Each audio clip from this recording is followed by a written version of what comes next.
Yo, Darious Britt here. So today we're talking about how to direct non-actors and first-time actors.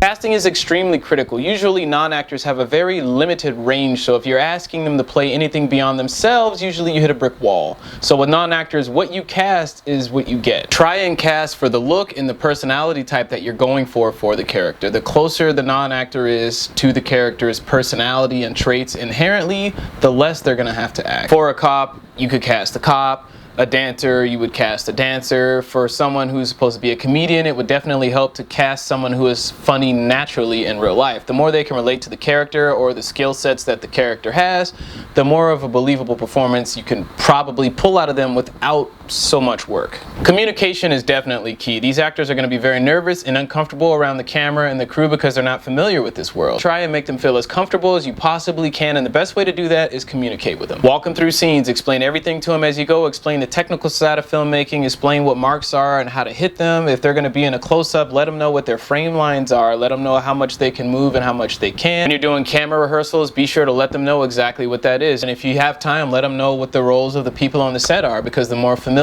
they are, the more comfortable that they're going to be. Explain everything to them as you go along and be prepared to answer a lot of questions. If you can find time to rehearse with your actors, definitely do it. The more rehearsal you get, the better. You want to make sure your actors understand their lines, their motivations, and the business that they're supposed to be having. There's nothing more distracting than having an actor say and do things in a scene or in a movie and they're completely disconnected from what they're doing. Keep the acting and directing lingo to a minimum. Concepts like objective, moment before, and subtext really aren't going to mean anything to an actor who hasn't had any formal training, so you're going to want to speak in layman's terms. Be prepared to get what you want on the first take. Non-actors usually aren't familiar with filmmaking and don't realize how much work goes into it. Non-actors tend to think, well, I did good, why do I have to redo it again? And they don't understand that sometimes there are audio issues, sometimes, there is a bump in the camera dolly, sometimes the boom dips into the shot, there are other technical issues that compromise shots, or sometimes you just need editing choices, so you need to do it a couple of different ways. If your actor is having trouble with the scripted dialogue, you have to be ready to abandon your script. I'm not saying completely throw your scripted lines out, I'm just saying don't be precious about it. It's much better to have them put it in their own words and get a performance that's much more natural